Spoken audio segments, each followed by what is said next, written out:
الرحمن الرحيم الحمد لله رب العالمين صلى الله وسلم وبارك على عبده ورسوله نبينا وإمامنا محمد وعلى آله وصحبه أجمعين أما بعد السلام عليكم ورحمة الله وبركاته. So today's selection we're going to read today is from a book which is called Al-Wabil As-Sayyib Fil Kalim At-Tayyib, the abundant rain with regards to supplications to be made. Ibn al-Qayyim, may Allah have mercy upon him, he wrote a book here that speaks on supplications and the importance of supplications, the ins and outs of supplications, the etiquette of supplications. Okay, adhkar, dhikr, dua, things that you say with regards to supplicating to Allah subhanahu wa ta'ala. Now, type. Okay, so in this book and in this work, he speaks on, he says, al-qulubu thalatha. He tells us that hearts are of three types. Hearts are of what? Three types. All right. He says, may Allah have mercy upon him, قلب خال من الإيمان وجميع الخير فذلك قلب مظلم قد استراح الشيطان من إلقاء الوسواس إليه أو الوساوس إليه لأنه قد اتخذه بيتا ووطنا وتحكم فيه بما يريد وتمكن منه غاية التمكن. القلب الثاني قلب قد استنار بنور الإيمان وأوقد فيه مصباحه لكن عليه ظلمة الشهوات وعواصف الأهوية فللشيطان هنالك إقبال وإدبار ومجالات ومطامع فالحرب دول وسجال وتختلف أحوال هذا الصنف بالقلة والكثرة فمنهم من أوقات غلبته لعدوه أكثر ومنهم من أوقات غلبة عدوه له أكثر ومنهم من هو تارة وتارة. القلب الثالث قلب محشو بالإيمان قد استنار بنور الإيمان وانقشعت عنه حجب الشهوات وعقلعت عنه تلك الظلمات فلنوره في صدره إشراق ولذلك الإشراق إيقاد لو دنا منه الوسواس احترق به فهو كالسماء التي حرست بالنجوم فلو دنا منها الشيطان يتخطاها رجم فاحترق وليست السماء بأعظم حرمة من المؤمن وحراسة الله تعالى له أتم من حراسة السماء والسماء متعبد الملائكة ومستقر أو he says ومستقر الوحي وفيها أنوار الطاعات وقلب المؤمن مستقر التوحيد والمحبة والمعرفة والإيمان وفي أنوارها فحقيق أن يحرس ويحفظ من كيد العدو فلا ينال منه شيء إلا خطفه. Alright, Ibn al-Qayyim, may Allah have mercy upon him, he says the hearts of the slaves, of the servants, are of three types. Type 1, type A, category 1, the first type of heart, he says it is a heart which is void of faith. Khalid min al-iman. There's no faith, there's no iman in this heart whatsoever. وَجَمِيعِ الْخَيْرِ. And there's no goodness felt in this heart. And this is a heart mudlim, which is dark. You can't see anything, nothing is seen through, with, or by this heart. Total darkness whatsoever.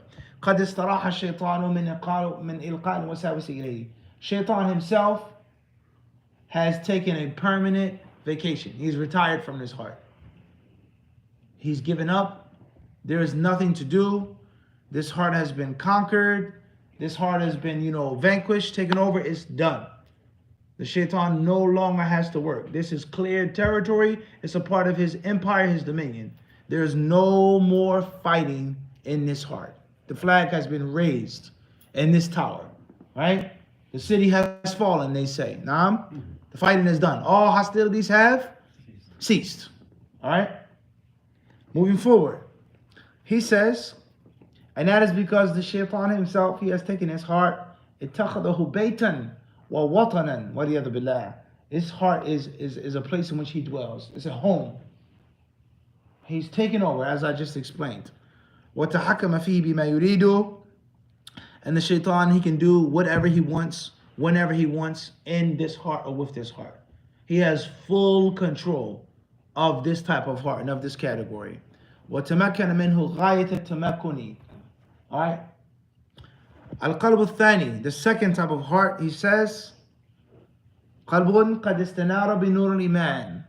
It is a heart that isn't so dark. Rather, it has light in it. And the light that's contained within his heart is the light of faith. Nurul Iman, the light of one's faith. وَأُوقِدَ فِيهِ مِصْبَاحُهُ. And the lamp, the lantern, the oil lamp of Iman is lit. There's a flicker, there is a light. There's some type of warmth. There's some type of, direction with regards to this lamp. Lakin, however, but the magic word in our lives, I love Islam. I want to be good. I want to be righteous. I know it's wrong. All right, that's the key word in our lives, unfortunately. That's a reality. He says, alayhi dhulmatu shahawati. There's some dimness. And there's some occasional darkness. And the light, the lamp, it flickers. It's not super bright, piercing all of the time. And that is because of lusts, desires, the intention and the want, the need, the feel to sin and to indulge. He says, so the shaitan, hunalika, he says he comes and he goes. He comes to this heart, attacks it, he fights, he runs, he flees. There's a time in which he wins, and there's a time in which the believer wins the fight. Get out of here. Go, scram. They're going back and forth, border skirmishes, right? Right? There is no, this city, this town, this village has traded hands back and forth. Different battles that we read about in the past. They raised the flag, then they took the flag down, so on and so forth. Ibn Qayyim, may Allah have mercy upon him, he then states, so the shaitan, he fights, he raids, he attacks, he runs, he flees. And this is the nature of warfare. Harb, the sijal. Allah gives victory to one group one day, and he allows that group to taste defeat, and he tests them with defeat. All right, now he says here, this type of heart, this category of hearts, the people who have these types of hearts, he says, they are winners or losers based off of ratio. Based off of ratio. Your record. Who's going to have a perfect record? Undefeated. Is that a such thing? Undefeated season? Is that a such thing as an undefeated fighter? Boxing? Many boxing fans and critics will say the record says undefeated, but we all know he lost that fight. No. We all know the judges, they gave it to him just for him to remain pretty and untouched. He ducked this fighter. So even though he has, no losses, he was afraid or scared to fight this one. So for real, he's not really what? Undefeated 100%. Right? But a fighter, 45 wins, 50 wins, 2 losses. That's pretty good. That's not bad. 45 men I faced in the ring and I only lost to what? I'll take that any day. 40 knockouts, 43 knockouts, 39 knockouts. That's a high what? It's a high percentage. Basketball, football, any sport, any type of competitive field. And a lawyer, he's lost some cases. He's had some clients that, fell down, but his record is still what? It's way above. It's all right. So, qilla and kathra. How many times did you win and how many times did you lose? How many times does shaitan win? And how often? How often? You're fighting every day, every second, prayer to prayer, every month, every year. How often are you relapsing? Are you fighting? It's going back and forth. And your heart is going to be good, bad, sound, ill, a winner or a loser based off of the ratio and the percentage. Everybody clear on this? Heart number 3. Al-qalb al-thalith. is a heart ma'shun bin iman, that is bursting at the seams. It's bursting at the seams. This heart is stuffed with iman. As if, quote unquote, obviously is a problematic statement, but as if Caliph is what? Too much iman. And which the thing is what? You say bursting at the seams, it's overfilled, it's overstuffed. You stuff something in a bag, and the bag does what? I don't understand this. It's packed with iman. And it has the light of iman, which is sharp, it's bright, it's piercing, it's hard to look at, right? All of the different clouds, types of darkness, layers of darkness, reasons behind darkness, based off of lust and doubt, they're gone. None of them exist. It's nothing but light in his heart.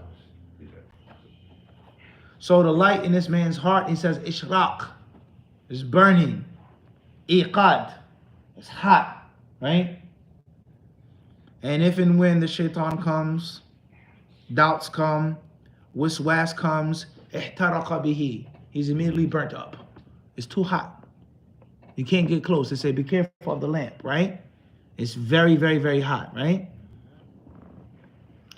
All right, so what is the similarity of this heart? Ibn al-Qayyim, he tells us, this heart is like heaven, or the heavens, a sama.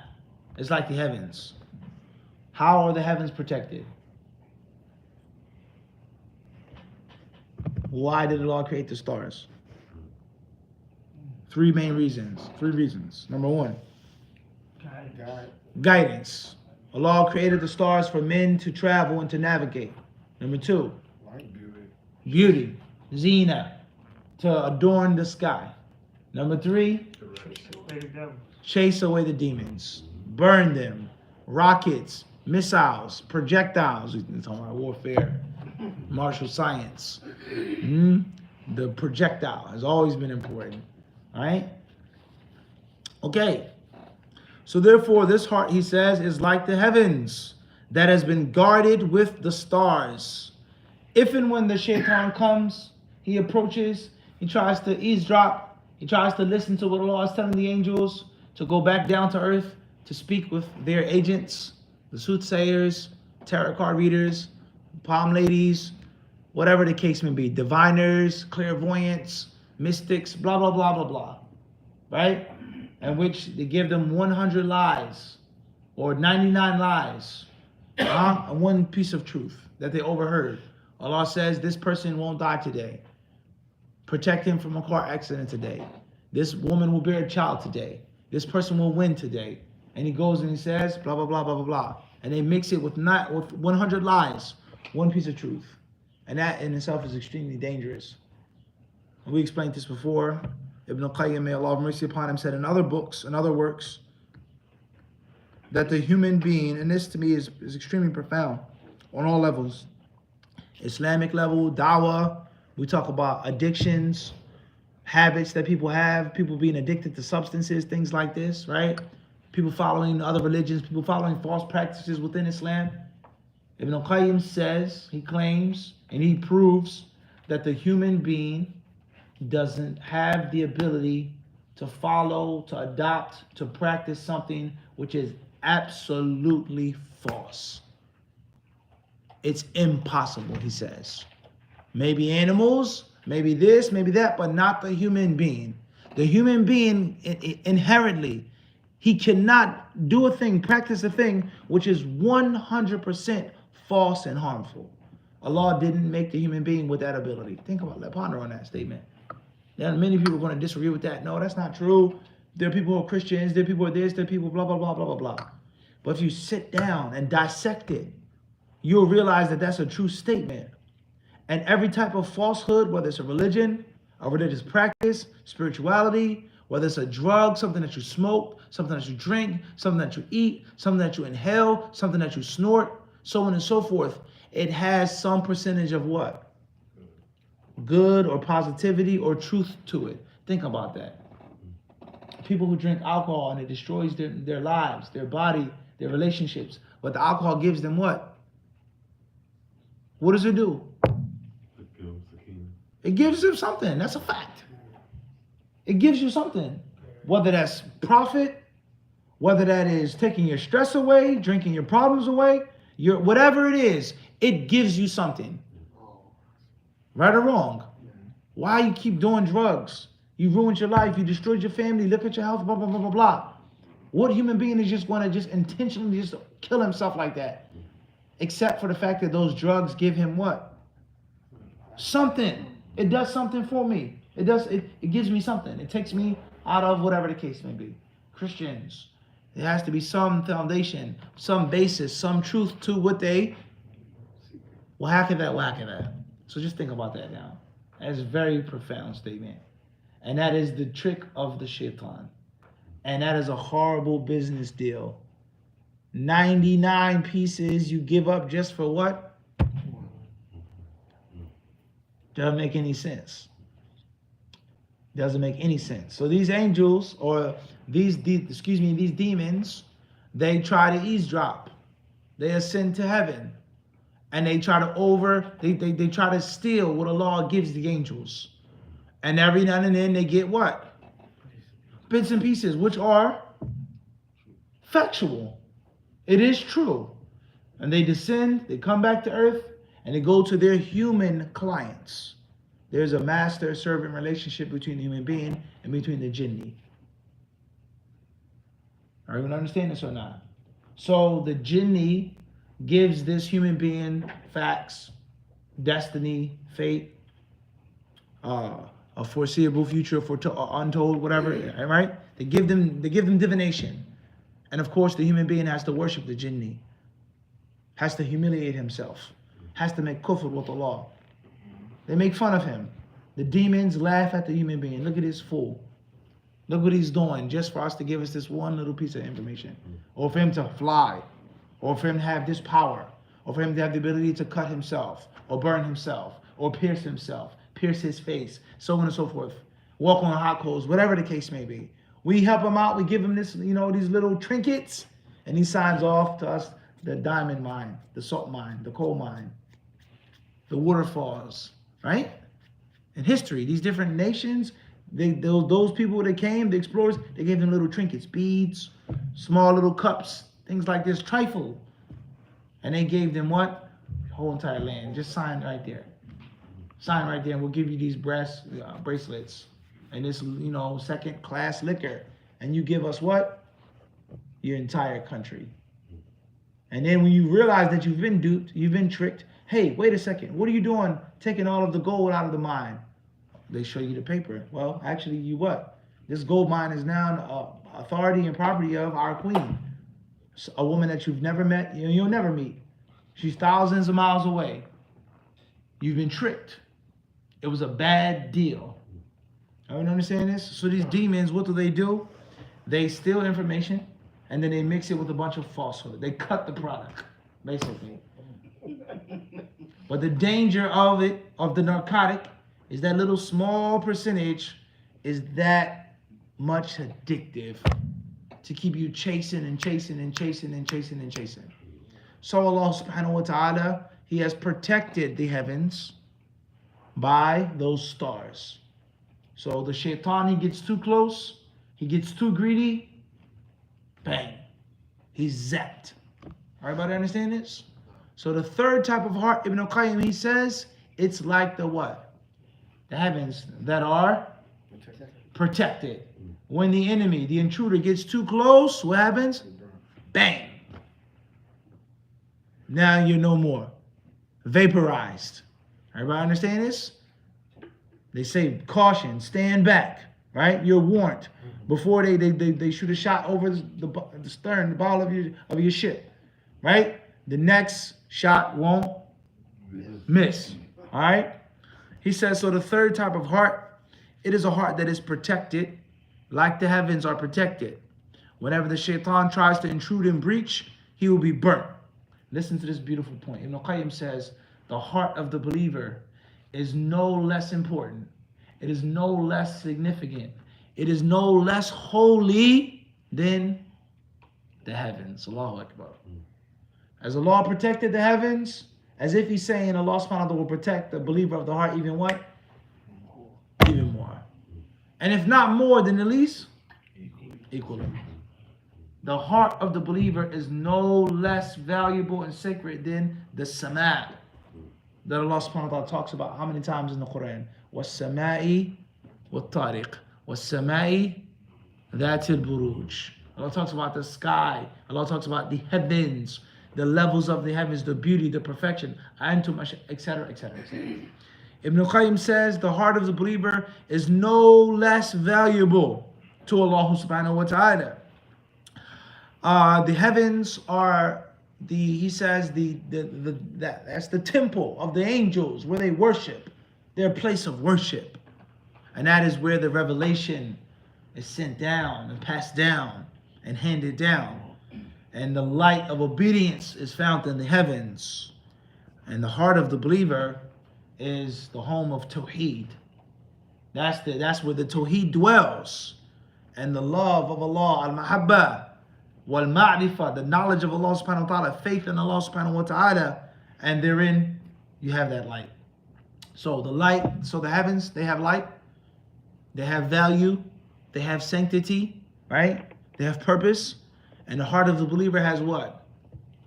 Light, value, sanctity, etc., etc., etc. Ibn Qayyim, he says, so therefore the believer's heart deserves to be protected from the plot and scheme of the enemy, just like that of the heavens. All right. وَقَدْ مُثِّلَ. All right, so before we move forward, how many hearts do we have? 3. 3 hearts. What's the first type of heart in brief? Number 1, quickly. No. It's the heart which is what? Void. Nothing. Dead. Shaitan has conquered this heart. Heart number 2. Huh? Not balanced. Heart that has iman, but it has deafness. It's a fight. Right. It's a battle. Not a full believer, and at the same time, he's not fully rebellious, fully sinful, disbelieving, rejecting. It's a fight. Shaitan comes and he what? And he goes. It's tough fighting, right? It isn't just, an easy, simple victory. And the third heart is what? Heart full of iman. Undefeated. The enemy can't come what? Close to the border. He even thinks about getting close to the wall, let alone putting up his ladder, scaling the wall. Impossible. He can't sap from under. He doesn't. Stay away. The security is too tight. Right? The border defense is too intense. All right. He says, وَقَدْ مُثِّلَ ذَلِكَ بِمِثَالٍ حَسَنٍ. And there's an example or a parable. There's a likeness of these 3 hearts, which is very beautiful, he says. مثال حسن وهو ثلاثة بيوت, and that is of 3 homes, 3 houses, 3 buildings. بيت للملك فيه كنوزه وذخائره وجواهره. The first is a house of a king, the king's palace. And in this palace is contained his treasures, all of his coinage, his gold, his silver, everything which is fine, rare, precious, valuable, costly. وَبَيْتٌ لِلْعَبْدِ فِيهِ كُنُوزُ الْعَبْدِ وَذَخَائِرُهُ وَلَيْسَ جَوَاهِرُ الْمَلِكِ وَذَخَائِرُهُ. Second is a house to a normal citizen, whether he's noble or peasant. He isn't the king, he isn't the prince, he isn't the sultan, he isn't the khan, he isn't, right, the one in charge. He has possessions, he has valuables, but not like that of the don. He's wealthy, part of the family, but he isn't what? It's not the don, right? The wealth and the income that he has, the treasures that he has. وَبَيْتٌ خَالٍ صِفْر لَا شَيْءَ فِيهِ. And then the third house is a house which has nothing in it. Is nothing in the house whatsoever. فَجَاءَ اللِّصُّ يَسْرِقُ مِنْ أَحَدِ الْبُيُوتِ فَمِنْ أَيِّهَا يَسْرِقُ. So the thief, he approaches in the night, the marauder, right? Face covered, cat burglar, whatever the case may be. Which of the 3 houses is he going to attempt to steal from? Ibn Qayyim says, فَإِنْ قُلْتَ من البيت الخالي كان معالا. He says if he tries to steal from the house which is empty and void, then that's impossible. Once again, that principle of the human brain cannot accept absolute falsehood.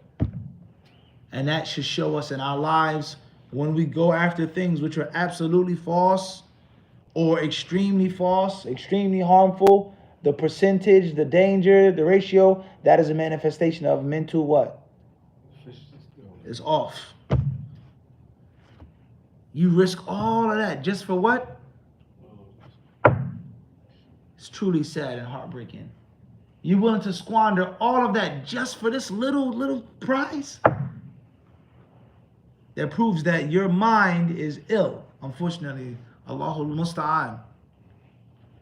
He says as far as the void house, the empty house, then that's impossible.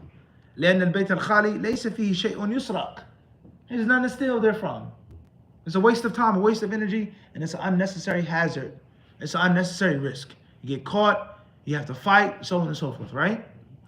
He then states, ولهذا قيل لابن عباس رضي الله عنهما إن اليهود تزعم أنها لا توسوس أو لا توسوس في صلاتها فقال وما يصنع الشيطان بالقلب الخراب.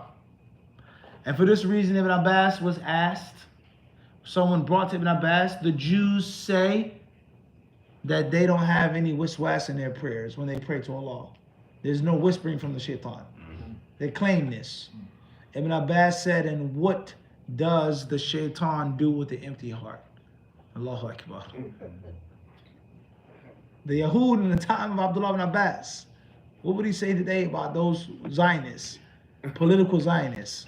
And they claim what they claim. What does the shaitan do with the heart which is dead? So of course, there's no waswas in your prayer.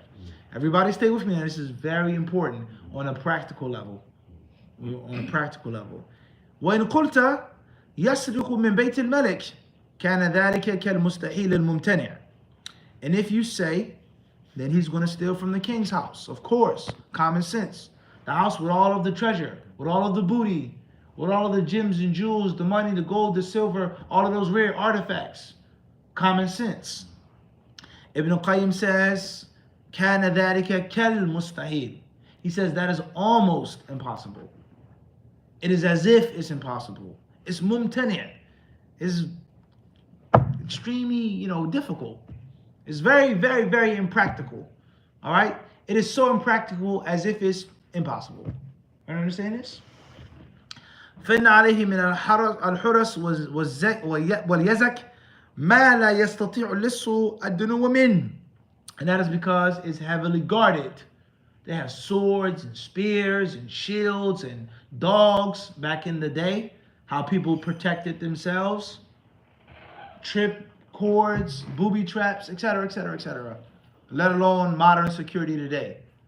All right? Face recognition. They have all types of, laser trips, things you can't even see or detect.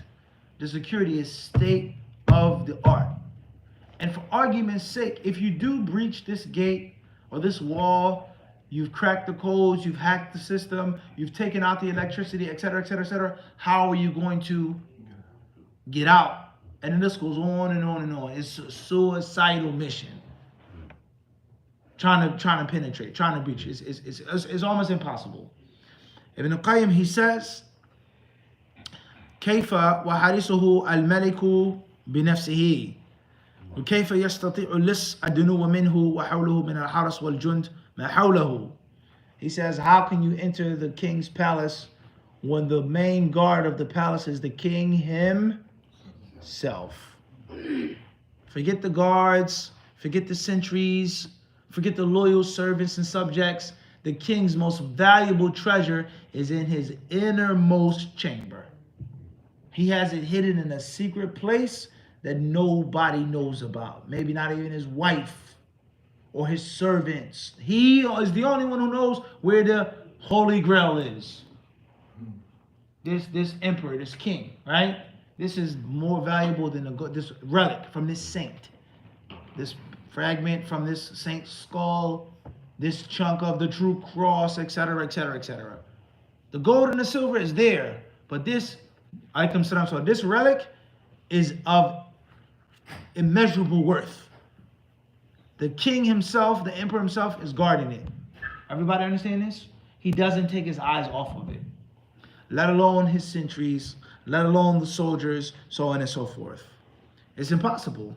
فَلَمْ يَبْقَ لِلِّصِّ إِلَّا الْبَيْتِ الثَّالِث فَهُوَ الَّذِي يَشُنُّ عَلَيْهِ الْقَارَاتِ. So the only house that remains is what? The third house, which is the house, we mentioned number 2, which is the house, which is what? It's guarded, but it's what? The guards, they fall asleep. They're not, right, the highest paid. They're not the highest trained, right? They lower their, their guard, they drop, they lunch. You may get in at this time, but not at that time. Nightfall, they're on watch. But you go at 2 a.m., you'll find the guard doing what? Fall asleep. Everyone understand this? This wall, this gate is well protected, but that gate is what? Is very weak. It's very breachable. Or when people, siege warfare, they would bring sappers. Instead of trying to bombard the walls are very thick, the walls are very high. We don't have a powerful enough projectile trebuchet, catapult, let alone in the era of cannons, of gunpowder. But back in the day of trebuchet, they would, pound the walls. Walls are too thick, they're too high. Or the people that keep fixing every time there's damage done to the wall. So they would do what? They would go under. They would dig tunnels. They would enter the castle, enter the gate, into the city through what? Underground. Everyone understand this? So one way or another, there's security, there are sentries, but we can get inside. Yes, simple. We can get it. We can get in.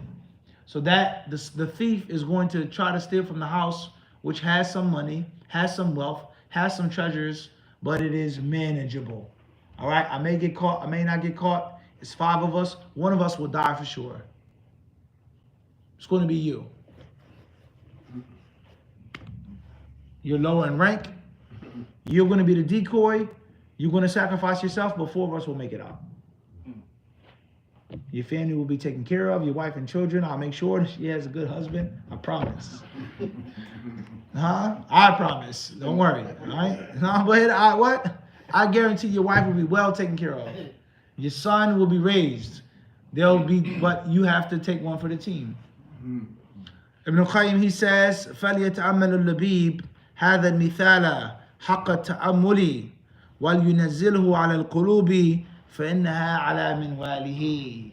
He says, so let the smart man, let the savvy man, let the smart person, let the wise person reflect on this example and on this parable. And let him apply it to all hearts. For indeed it is accurate.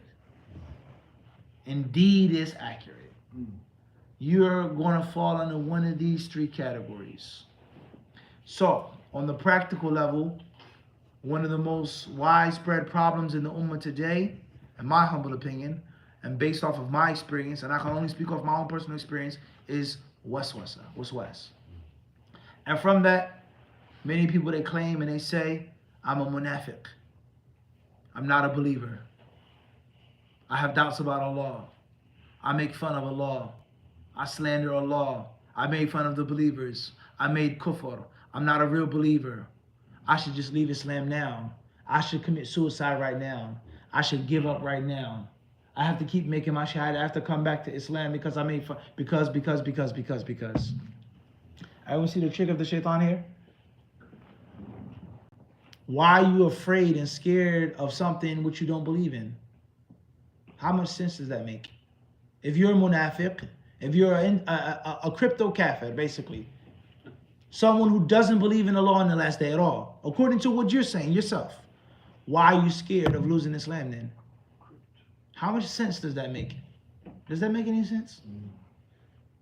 If Allah isn't in your heart, you don't believe Him, you don't love Him, you don't fear Him, why are you afraid of disrespecting Him? فهمنا أم لا?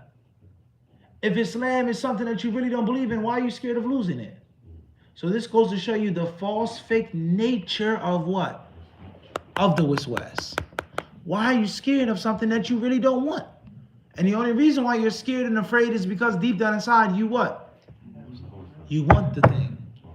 So the shaitan comes, he leaves, he steals, he gains, he loses, you win this battle, you repel them, you repulse them, get out, go. Right? They suffered heavy casualties, they retreated, and this time they encroached upon your territory, you suffered heavy casualties. You never regained this part of your land again. I don't understand this. That is the heart of the believer fighting and struggling on a daily basis. Or, unfortunately, you may have the heart which is void, no regret, no shame, no remorse, dead. Or a person may reach by Allah subhanahu wa ta'ala's bounty that heart which is premium, prime. And only Allah knows who's going to reach that level. So it's nothing, I don't think there's much more to be said here, except for that last sentence. If you're smart, if you possess sagacity, you're wise and shrewd, right? You understand what's going on in life, you're honest and sincere to yourself, then think about these words. Think them through well. And after you've thought about them and pondered on them and reflected on them, yourself and others, now you gotta figure out which of the three categories you and your heart fall under. And you gotta figure out and think about which category you wanna be. And where you're gonna be, where you see yourself in a year or 5 years, when death comes to you. What type of heart will you meet Allah subhanahu wa ta'ala with? And what are you doing on the practical level to graduate from one level to the next and to stay there? What are you doing? And what sacrifices are you willing to make to improve the quality of your heart and to enhance your protection and your security? All right, key today, physical key is outdated, right? It's old now. All of these different types of locks, that's it's dinosaur age. Smart. Everything now is electronic. Cameras, this, that. There's so many different ways security has graduated. And there isn't, the last thing I'll say, there isn't a respectable, respected, self-respecting organization or entity, except that it plays a great amount of wealth, effort, energy, and attention in security. Agree or disagree? Agree. School, university, house, bank, it guards its secrets, it guards its investments, and it spends thousands, if not millions of dollars yearly just on security. The bigger the corporation, the better the corporation, the more successful the corporation, no doubt, the deadlier the security it will be. That's a fact. That's a fact. That's Allah subhanahu wa ta'ala to help each and every one of us. We'll stop here. If there are any questions from the brothers or the sisters online, Jazakumullah khairan. Hayyakallah, Ibn Victor, alaykum salam wa rahmatullahi wa barakatuh.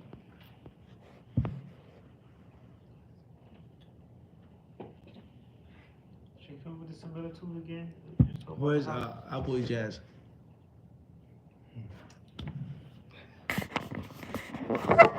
Am I okay? A little bit of both, I guess. Allahu Akbar. A little bit of both, huh? Hopefully he's being treated well in his captivity. Similitude of the houses. What's that, brother? Can I repeat what I just explained and gave it? No, I cannot. Next House question. Of the king, house of the regular person, house of that's empty. But the similitude was a reference to specific. Question comes from online. You can go back to the recording, inshallah. Question has come from Cincinnati, Ohio. Initials AJ. Assalamu alaikum. ما صحة القول بأن موسى كان أسود. عليكم السلام ورحمة الله وبركاته. بارك الله فيكم. Question says in Arabic, what is the validity of the statement that Musa was black? نحن نقول والله تعالى أعلم بإيجاز واختصار بأن هذا القول قول صحيح وثابت ومعروف ومشهور بإيجاز. طبعا هناك يعني بعض التفاصيل وبعض المناقشات يعني حول كلمة أسود. ماذا تعني هذه الكلمة أسود؟ وما هي الآثار التي تترتب على كون الشخص أسود، نبيا كان أم غيره؟ We say in brief, that in general that's a valid statement, well known, established, and Allah knows best. And of course there's a very long discussion concerning what does that word mean to be black, and what are the consequences or the ramifications, benefits, pros and cons of a person being black, whether they're a prophet or other than a prophet. We don't want to spend too much time on this question. I have explained this in many different talks and lectures. The color of Christ. Was Christ white, blonde hair, blue eyes? Caesar Borgia? Was Christ black? Was Moses black? Was the prophet, etc., etc., etc. What's important is the truth is always in the middle between two extremes. The truth is always in the middle between two extremes, and the truth and balance doesn't mean compromising to falsehood. Many people think that balance is you leaning towards the falsehood. He's a balanced brother.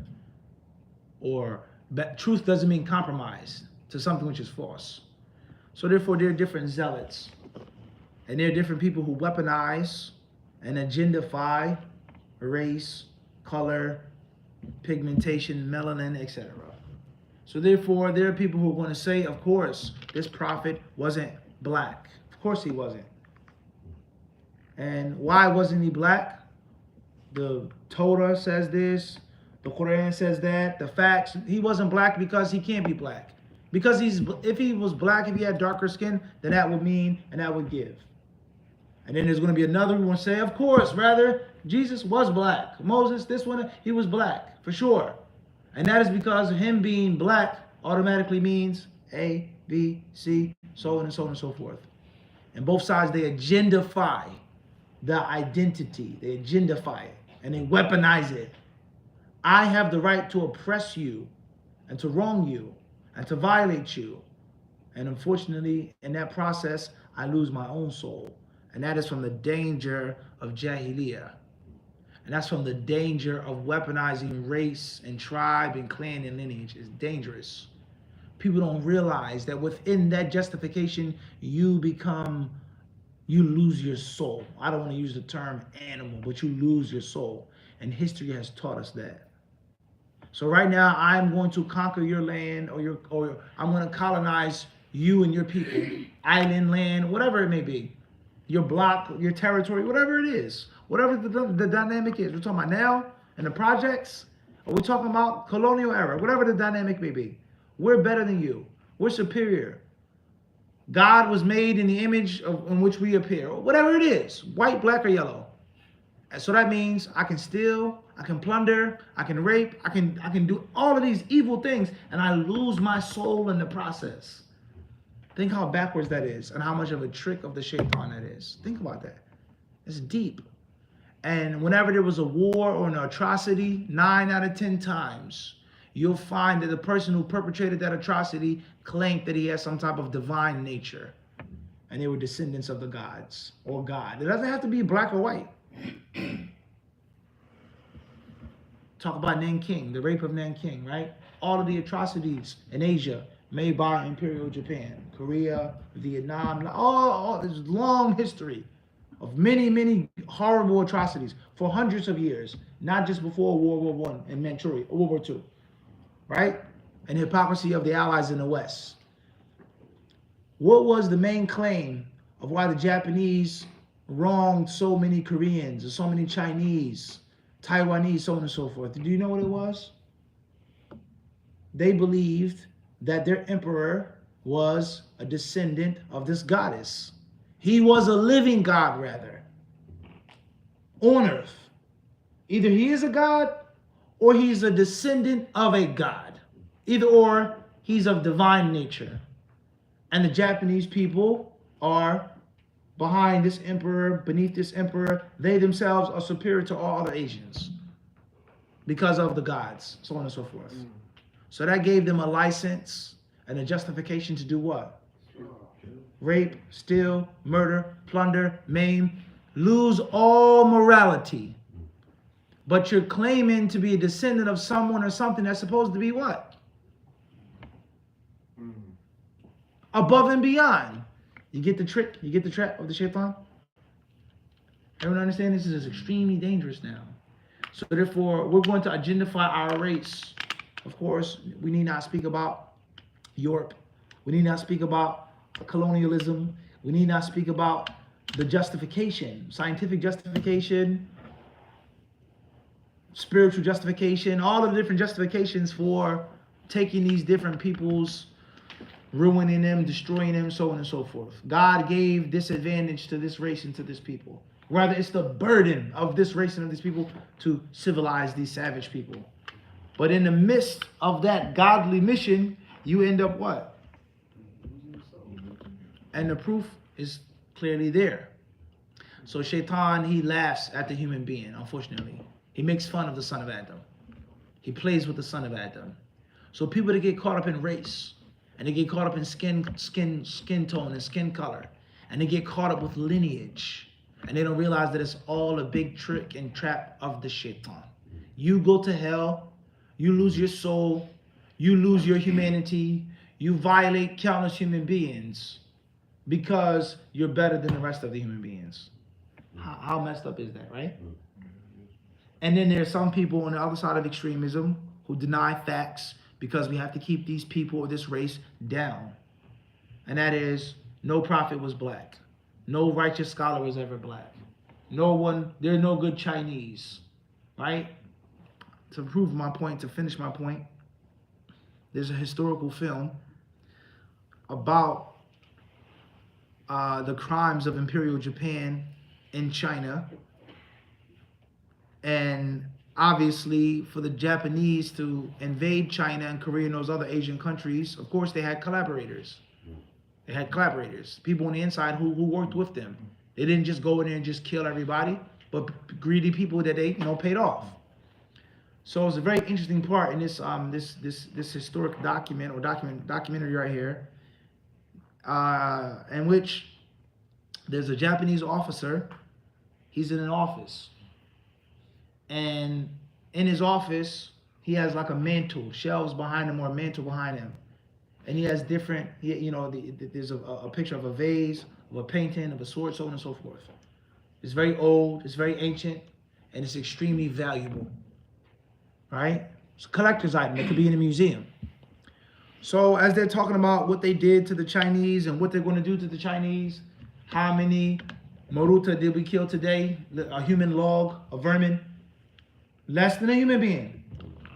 Human animals. All the same. How many did we kill today? How many do we want to kill tomorrow? How many women are we going to rape, and so on and so on and so forth, et cetera, et cetera, et cetera. So obviously the Chinese servant in office, he gets a little angry. He gets a little emotional. And the Japanese, they start saying, we're superior than you. We're better Asians than you are. Whereas you guys are barely humans. So the Chinese man, he looks up behind the officer to the wall. Like,